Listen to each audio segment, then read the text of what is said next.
Ted Bundy, un serial killer si charmant.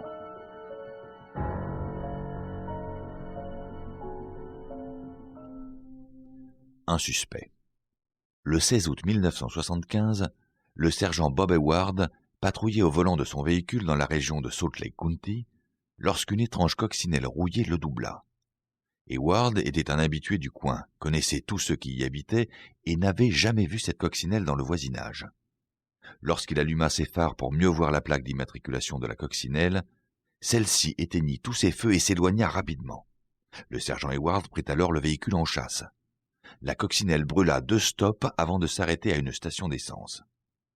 Eward gara sa voiture derrière celle du chauffard, tandis que celui-ci sortait de son véhicule. Eward lui demanda son permis de conduire, qui était au nom de Theodore Robert Bundy. À ce moment, 2 autres policiers arrivèrent en renfort derrière la coccinelle cabossée. Eward se rendit compte qu'il manquait le siège passager à la coccinelle. Avec un soupçon grandissant, les policiers commencèrent à fouiller la voiture. Ils y trouvèrent un pied de biche, un masque de ski, une corde, des menottes, du fil de fer et un pic à glace. Bundy fut alors arrêté en tant que cambrioleur présumé. Peu après son arrestation, la police découvrit des liens entre Bundy et l'agresseur de Carole Daronc. Les menottes trouvées dans la coccinelle étaient de la même marque que celles utilisées par l'agresseur, et la voiture correspondait au témoignage de Carole. Le pied de biche retrouvé dans la voiture de Bundy correspondait aussi à l'arme utilisée pour menacer Carole au mois de novembre précédent. Bundy fut alors soupçonné d'être à l'origine de l'enlèvement de Melissa Smith, Laura M. et Debbie Kent. La police ne pouvait plus ignorer les ressemblances entre ces différentes affaires. Mais les enquêteurs avaient besoin de plus de preuves pour pouvoir porter l'affaire en justice.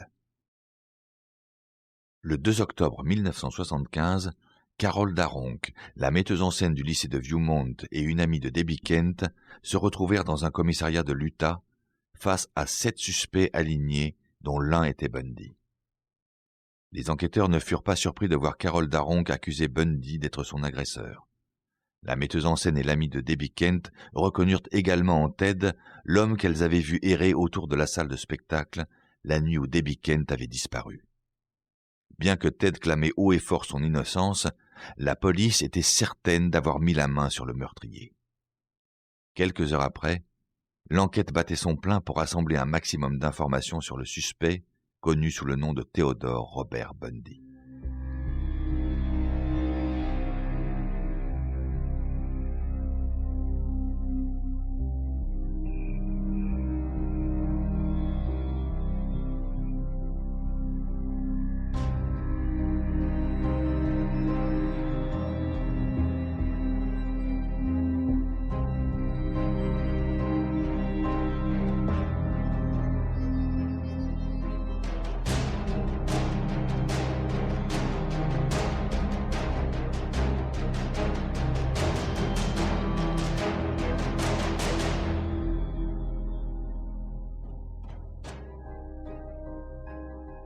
Enquête. À l'automne 1975, la police se tourna vers Elizabeth Kendall, dans le but d'obtenir d'elle toute information susceptible de faire avancer l'enquête. Elle serait certainement capable de leur dévoiler les habitudes de Ted, les caractéristiques de sa personnalité et les lieux qu'il fréquentait. Les informations recueillies par les enquêteurs servirent par la suite à établir le lien entre Ted Bundy et les femmes assassinées. Le 6 septembre 1975, Elizabeth fut convoquée à la section des crimes graves, à l'immeuble de police King County, dans l'État de Washington. Elle y fut interrogée par les détectives Jerry Thompson, Dennis Couch et Ira Bill. Elle était visiblement nerveuse et tendue, mais disposée à fournir toute information qui pourrait faire avancer l'enquête. Interrogée au sujet de Ted, elle déclara ne pas savoir où il était les nuits où les crimes avaient été commis. Elle ajouta que souvent, Ted dormait le jour et sortait la nuit, mais qu'elle ne savait pas exactement où. Elle dit aussi que depuis l'année précédente, Ted avait perdu presque tout intérêt pour les relations sexuelles. Le peu de fois où il avait fait preuve de désir, il l'avait forcé au bondage. Le jour où elle lui avait dit qu'elle ne voulait plus qu'il l'attache pour lui faire l'amour, il s'était violemment emporté. Plus tard, les enquêteurs apprirent que Ted gardait du plâtre de Paris dans sa chambre. ce qu'Elizabeth avait remarqué au début de leur relation. Elle leur dit également que Ted gardait une hachette dans sa voiture. Elle allait ensuite se souvenir de quelque chose de très important. D'après elle, Ted avait visité le lac Sammamish au mois de juillet, soi-disant pour faire du ski nautique. Les disparitions de Janice Ott et Dennis Naslund avaient été signalées une semaine après le départ de Ted. Après de longues heures d'interrogatoire, les enquêteurs décidèrent de se tourner vers l'ancienne petite amie californienne de Ted. Contactée par la police, celle-ci rapporta la manière brutale dont Ted avait changé d'attitude vis-à-vis d'elle, passant de l'affection la plus tendre à une froide cruauté. Au fur et à mesure de l'interrogatoire, la police apprit que Ted avait renoué avec sa petite amie californienne pendant la durée de sa relation avec Elizabeth, et qu'aucune des deux femmes ne connaissait l'existence de l'autre. Ted vivait donc une double vie faite de mensonges et de trahisons. L'enquête approfondie permit d'exhumer de nouvelles preuves qui permettraient par la suite d'établir le lien entre Ted et les autres victimes. Linda Ann Ely était liée à Bundy par l'un de ses cousins. D'autres témoins déclarèrent l'avoir vu au lac Sammamish à l'époque de la disparition d'Ott et de Naslund. Un ancien camarade de Bundy témoigna avoir vu des sous-vêtements féminins dans la boîte à gants de son véhicule. De plus, Ted avait passé beaucoup de temps au Taylor Mountains, là où les corps des victimes avaient été retrouvés. Les allégations de Bundy perdirent encore de leur crédibilité lorsqu'on découvrit qu'il avait utilisé sa carte de crédit pour acheter de l'essence dans des villes ayant été le cadre de certaines disparitions. De plus, un de ses amis l'avait vu avec un bras dans le plâtre, sans qu'on puisse trouver la moindre trace d'une éventuelle blessure. Les preuves s'accumulaient contre Ted Bundy. Pourtant, il continuait de clamer son innocence.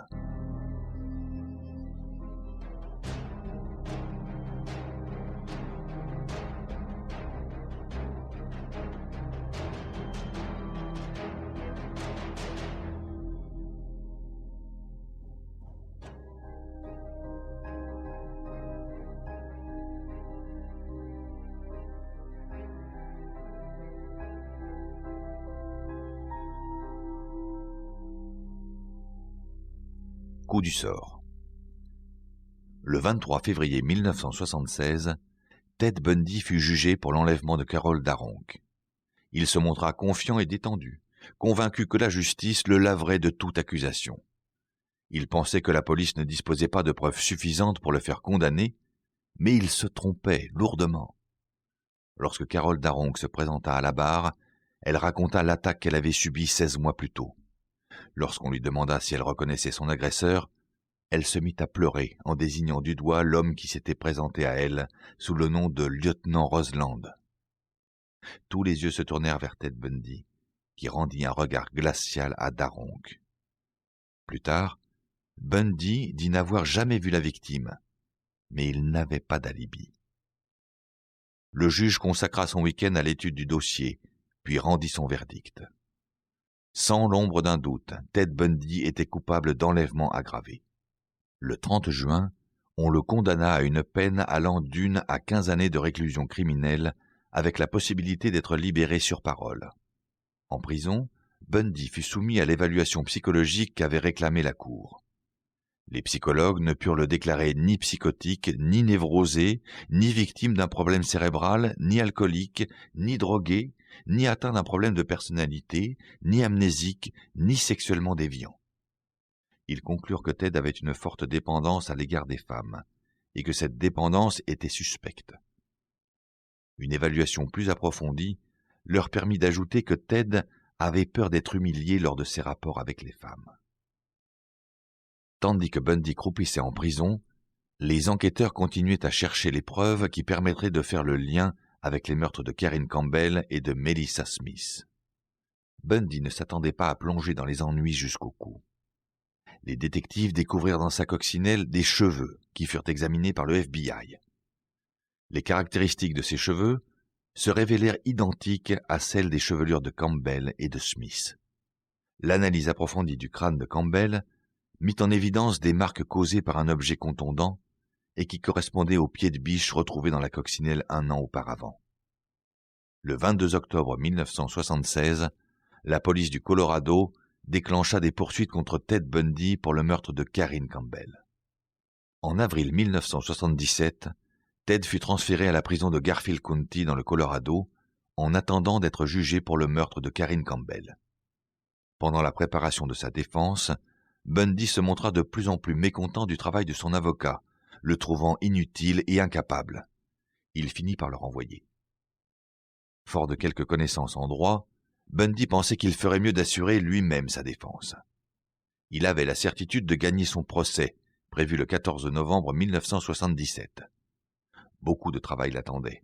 On lui permit à cette occasion de quitter l'enceinte de la prison pour faire des recherches à la bibliothèque pénitentiaire d'Aspen.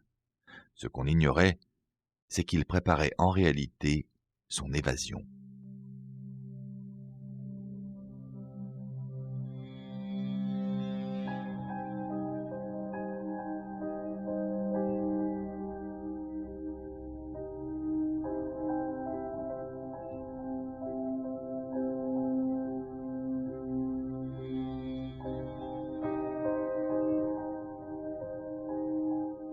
La grande évasion.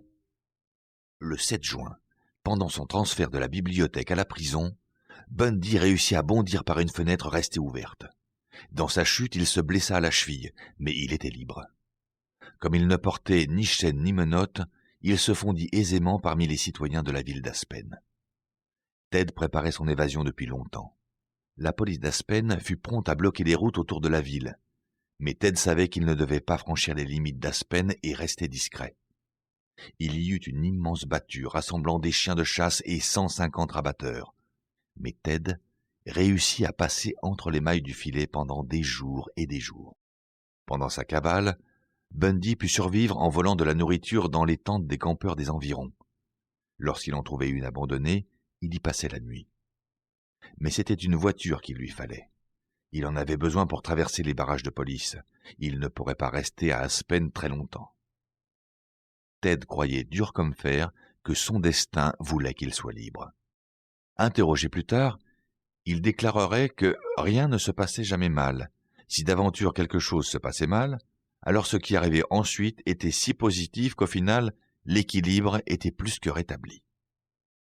Par un heureux hasard, justement, Bundy réussit à trouver une voiture avec les clés sur le contact. Mais la chance allait vite le trahir, car il fut découvert alors qu'il tentait de s'enfuir au volant du véhicule. Par la suite, Bundy serait forcé de porter chaînes et menottes pendant ses recherches à la bibliothèque d'Aspen. Le 30 décembre, il réussit à se glisser entre deux plaques du plafond de la prison de Garfield County et déboucha dans une autre partie du bâtiment. Il trouva ensuite une autre ouverture dans le plafond, ce qui finit par l'amener dans le placard du logement de fonction d'un surveillant pénitentiaire. Là, il attendit d'être sûr que le logement soit vide, puis sortit normalement par la porte d'entrée. Son évasion ne fut pas découverte avant le lendemain après-midi, plus de 15 heures plus tard. Le temps que la police se rende compte de son évasion, Bundy avait déjà fait une bonne partie de la route vers Chicago. C'était l'une des quelques escales qu'il se permettrait sur le chemin de la Floride, sa véritable destination. À la mi-janvier 1978, Ted Bundy, sous le pseudonyme de Chris Hagen, s'était confortablement installé dans un petit appartement de la ville de Tallahassee, en Floride. Ted Bundy goûtait sa liberté retrouvée, dans cette ville qui ne connaissait rien de lui ni de son passé. Fort de son intelligence et de sa jeunesse, il s'adaptait très bien à son nouvel environnement, non loin de l'université d'État de Floride. Il passait beaucoup de temps à en arpenter le campus, se glissant parfois dans des salles de classe pour écouter le cours. Il passait le reste du temps dans son appartement à regarder la télévision qu'il avait volée. La rapine devint une seconde nature. Presque tout ce qui se trouvait dans l'appartement avait été volé, comme les cartes de crédit qui lui servaient à payer sa nourriture. Au vu des circonstances, Bundy ne manquait de rien, mais il commençait à souffrir de la solitude.